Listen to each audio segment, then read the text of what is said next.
I think if I hear you call me Becky one more time, six-pack, I'm gonna pop your tops. All six of them. Who are you?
Hey, this is Matt once again, and welcome back to another video. This is another paid request, this time from Eelco van Kampen. If anyone wants any type of videos, topics, reactions, reviews, re-reviews, pretty much anything, feel free to request it. Either send it directly to my PayPal or join my Patreon. Both things are down below in the info box. Now this is for the newer film Tenet, which I did not see in the theater because didn't want to go in the theater. But it's out on streaming and VOD, things of that nature. I saw the film. It's a Christopher Nolan movie, and Christopher Nolan is a guy, he's a director that I have a mixed reaction to. There's films of his I really enjoy, like Inception, I really enjoyed. I don't mind films like Memento and Insomnia. There are films like Interstellar where I liked it, but I really did not like the ending. And there are films I feel are overrated, like his Dark Knight trilogy. I just feel those films are severely overrated. Still do. Now, where does this film fall into it? It's a movie that definitely has a mixed reaction. Some people call it the worst film he's done. I don't agree with that. I think there's a lot of interesting ideas. There's good performances. Denzel's son. Yeah, Denzel Washington's son is the lead. And I thought he did a solid job acting-wise. Robert Pattinson also did a good job acting-wise. One thing I give Christopher Nolan credit is the way he uses practical effects. I mean, there's a scene where he has a real fucking jumbo jet airplane crashing into a fucking building. I was like, wow. Nowadays, a lot of that would be used CGI. No, a lot of it's done for real, and you could see it, you could tell, and it's appreciative. I appreciate that stuff. The ideas, it's interesting where the sci-fi idea of this movie deals with not specifically time travel, but what if you could make objects or people, what's the word they used? Inverted.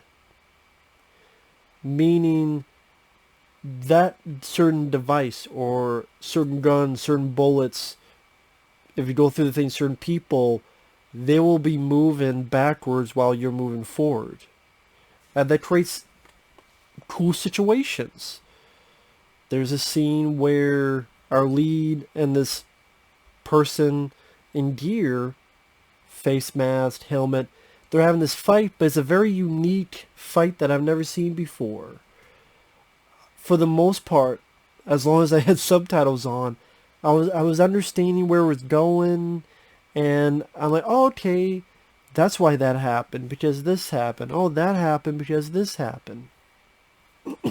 So because of those interesting ideas, because of the acting performances, because of the scope of the picture, because there were a few, sadly very few times where Denzel's son showed he was a badass.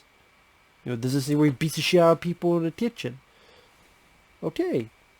Does his dad proud.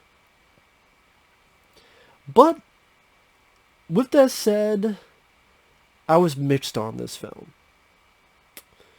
I did have issues with the film. No, I did not hate the film. I liked it okay, but just okay. I didn't love it like I loved Inception. I would probably put Memento above this. I would probably put Insomnia above this.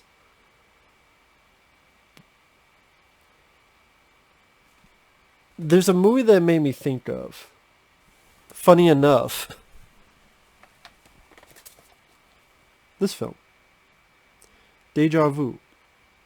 I say funny enough because the stars the lead's dad, Denzel. And there's another movie that deals with time. Not necessarily time travel. Maybe in a way it does, truthfully, but...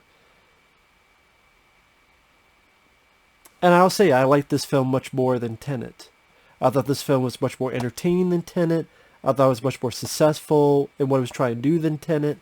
Because at the end of the day, the best way I describe it, while Tenet may have more brains than this movie, this had more heart. I thought this had more emotion and more entertainment value. And those are things I gravitate more towards than brains. I think at times for Christopher Nolan, that's kind of his crutch. I would almost say his flaw. To a lot of people, it's not a flaw. But to me, it's that he's so adamant on wanting things to be realistic, or at his terms of realism, because there are people that will pick Tenet apart, people much smarter than me, that it takes away a little bit of the fun and at times a little bit of the emotion away from certain pictures he does. Inception, I think, worked because of Leonardo DiCaprio's performance and what that character went through.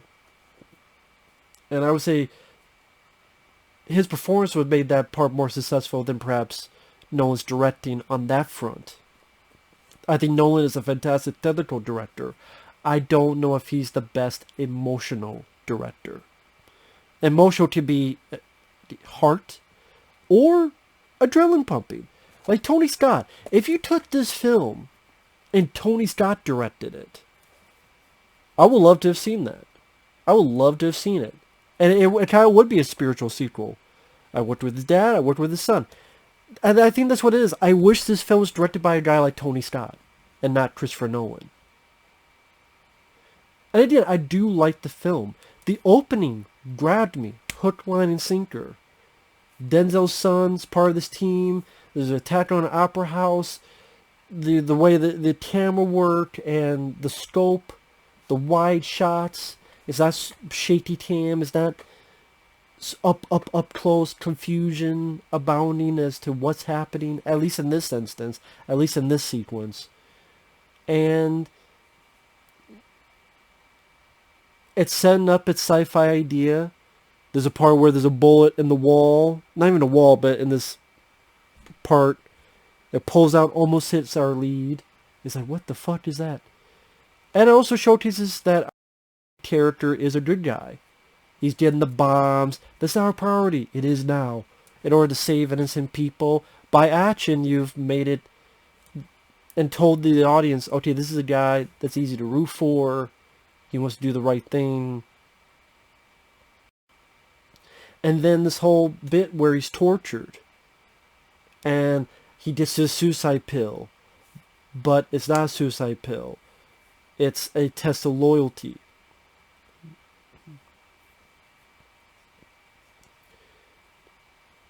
And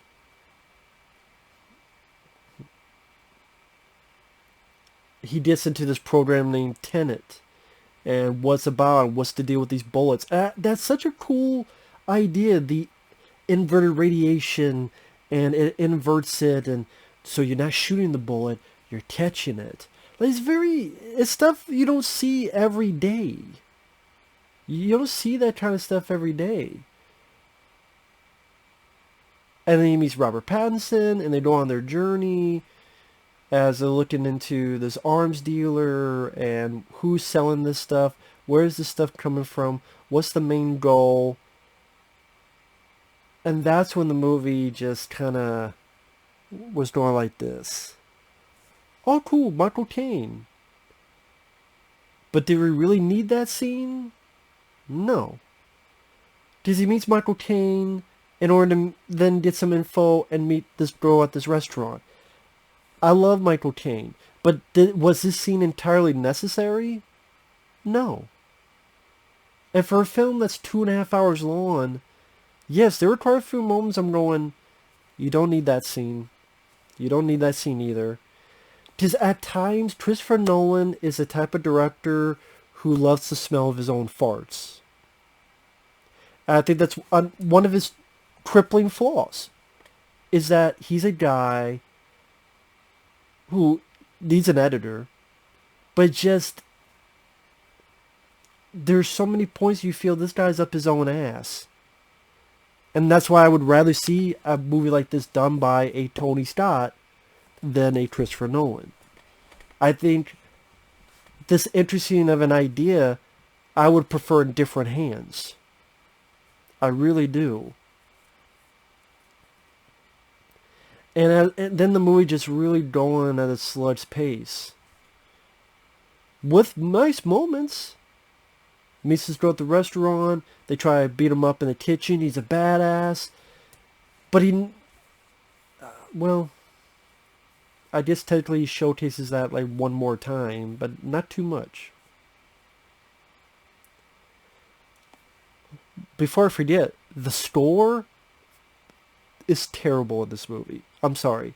It's that boom, boom at times. At times, I swear the music is so fucking loud for no reason. Well, it'll rise up for no reason. Like the score. The music, a score to a film is seasoning. It's salt on your french fries. It can really help it taste better, work for the film, be an important ingredient with the film. This is more of a distraction. This score is more of a distraction. It's more of a hindrance because of how either loud it would get at times or just that stuff people make fun of. I swear, the Inception trailer people would make fun of. Like, I love the score in Inception. That's the thing. The score in Inception, I love. Especially pieces of music like Time.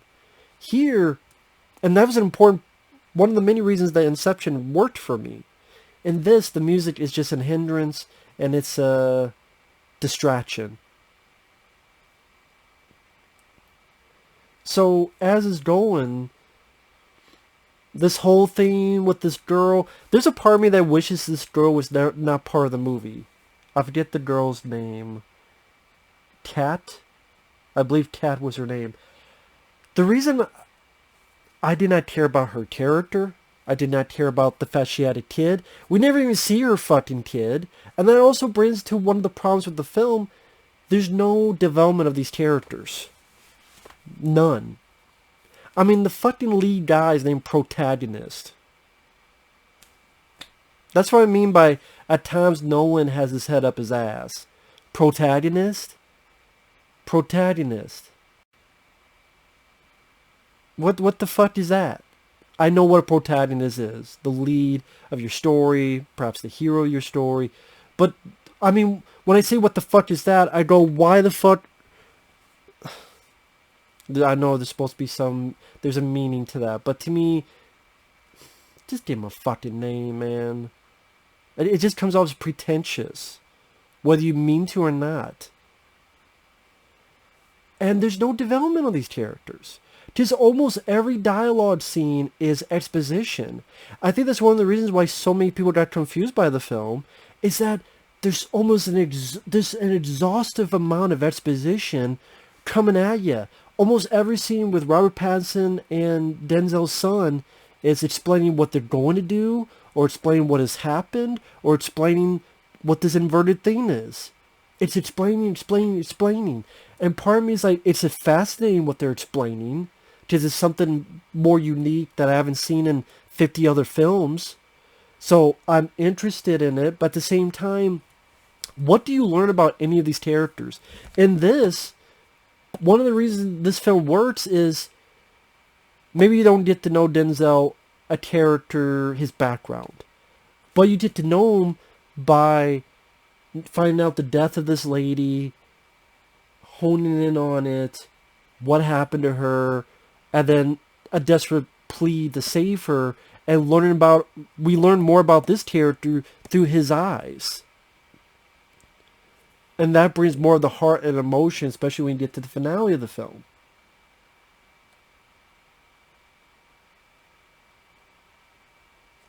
And is he able to change the past? Is he able not to change the past?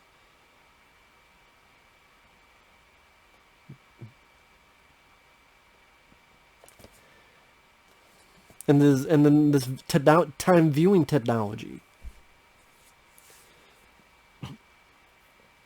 And that's what I mean. That had a bit more, not only adrenaline pumping was more into that, but emotion and heart, which I think this film was somewhat lacking, severely lacking. And that's why I didn't love the film. I liked it okay from the technical aspects, for the ideas, and for the performances. But is this a film I would ever watch again? No. Is it a film I would ever get on Blu-ray DVD? No. I have no interest. And when you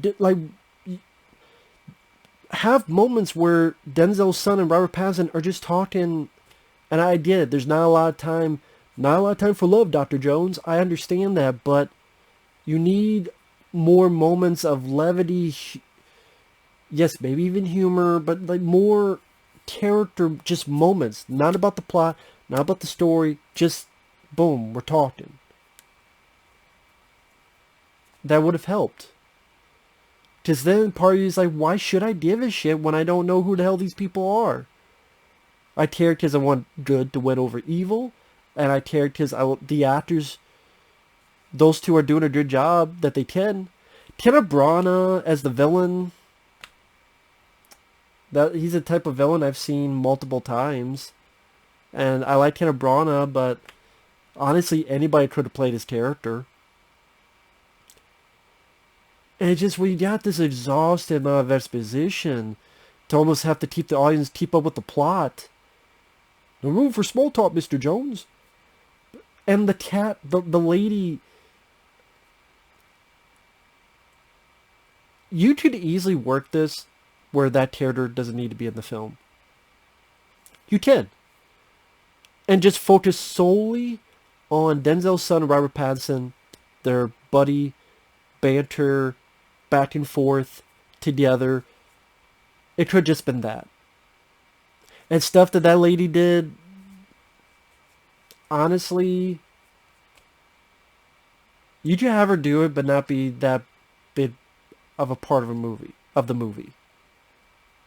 Because her character was the least interesting character in the flick. And for me, took too much screen time. Too much fucking screen time. And when the action scenes happen, like this big jumbo jet into a building, and then this fight, very interesting fight where Denzel's son is fighting this other guy, and that guy's going backwards while he's going forwards. Again, very intriguing fight. I mean, it's different. I like the way it's choreographed. It was cool to look at on a superficial level. Yeah, this car chase, although I prefer the car chase in this more, I could say that. When Denzel has the helmet, it makes me want to watch this film again, but I do want to get the Blu-ray sometime to do that. Because I would think this movie will look good on Blu-ray, one day. But I the convoy, like, car chase, and there's one car going backwards. I mean, some of the stuff is cool. And then when our lead is in the inverted world, and how different that is, we're in his perspective and seeing the birds going backwards and how things react differently. I would like to have been even more in that world. And that's where we get to the, oh, okay. That one car that flipped over, you're like, what the fuck's going on with that? Oh, that's why it happened. Because what's happening now is what happened then. But we see it from the other perspective. Moments like that were cool. I'm sure there were people that predicted that, but I thought, okay, that was cool. And I'm mad at myself because I should have thought of this earlier. But in order to help save the lady, they're trying to do all this stuff, including because he's now inverted, he's going back through time, and it gets to the jumbo jet scene. And you find out the guy he was fighting was himself and this other deer. And they do talk about, well, why don't you do something different? Well, if you do something different, then maybe something would change. Maybe something would be worse. What's happened has happened. And that's why they go into that, because it's a safer route. At least they do bring that up. I'm sure there's smart people that can pick apart the logic. But I can understand that, but it's more of the pacing and the lack of emotional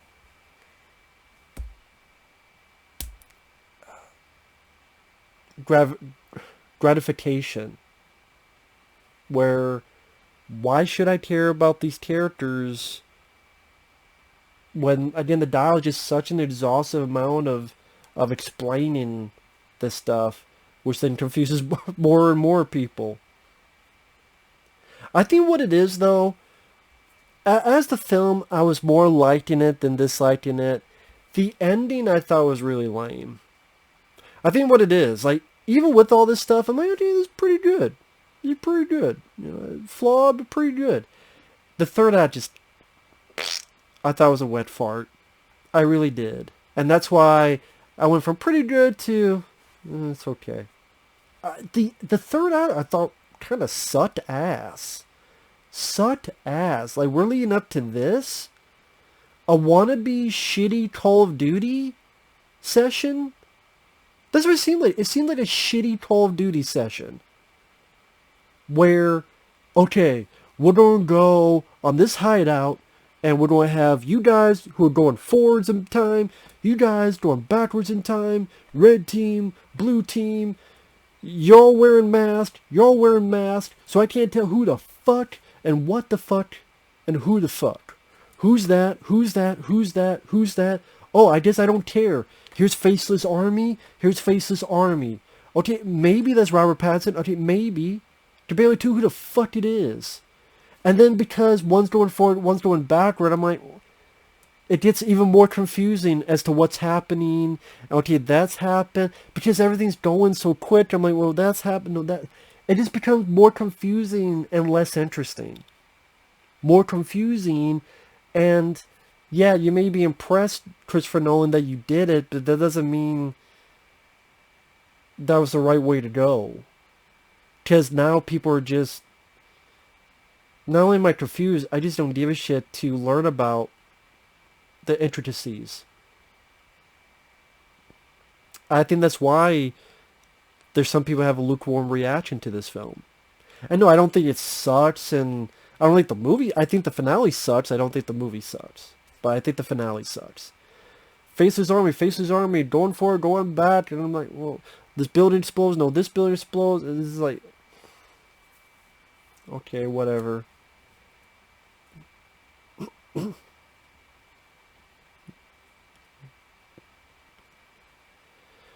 Also, our lead guy doesn't really get to do much at the end. We've shown that he's this badass, but then it's him and this other guy go in this tunnel, leads to him like barely fighting this one guy, and it's like barely getting it. It's like, and then what pissed me off more, the girl Kat. She's with Kenneth Branagh. She's not supposed to do anything until they're sure they've succeeded. Just something about Kenneth Branagh, if his heart stops, he'll die. And part of me's like, why the fuck does he want to kill existence? But there's some dialogue about, oh, the future, we're fucked. So if we kill the past, or no, if we kill something, then we're not fucked. Or I guess just the guy's batshit crazy. His plan, no matter how I think of it, made no fucking sense. But I guess, you know, he's a villain. He's crazy. So sure, all right. And the cat bitch, and I'm calling her bitch for this reason, she jumps the gun and shoots Kenneth Branagh because, like, it's not like, oh, the entire existence of everything is on the line, including your son, and you jump the gun and can't wait 5 minutes? You stupid bitch. All life is in the balance. All life matters, right? All life is in the balance. And you jump the gun because you can't wait 5 minutes. No, not even 5 minutes. Wait as long as it takes to pop some fucking popcorn. You can't wait that. You stupid fucking bitch. At that point, I'm like, kill the bitch.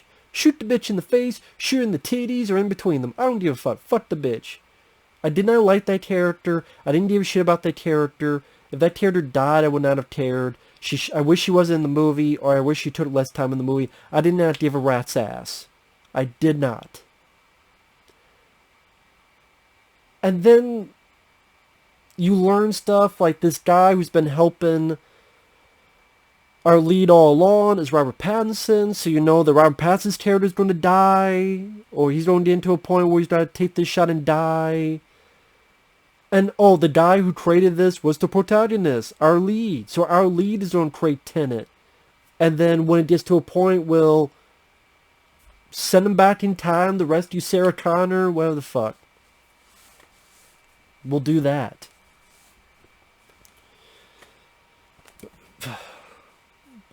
And even the way it ends, it just rubbed me the wrong way, the way it ends. Remember, I'm the protagonist, and I just went, just the way it ended just was unsatisfying, was fucking, I don't want to say milquetoast, but just like, really? Really? This is how we're ending it? This note? This dead fuck of an ending?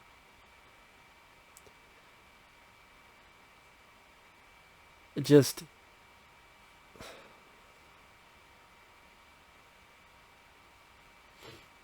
I don't know, man.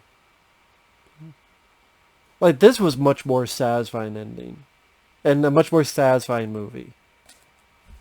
So, you can take Tenet, I'll keep Deja Vu. Sorry, I'm sorry, Mr. Washington, I thought your dad did a better movie. And I think Tony Scott's a better director. I said it. So, you sure you don't hate it? No, I don't hate it, because I like the ideas. I think you needed a director to be like, you know what, let's have a bit more fun. As realistic as you try, because that's the problem.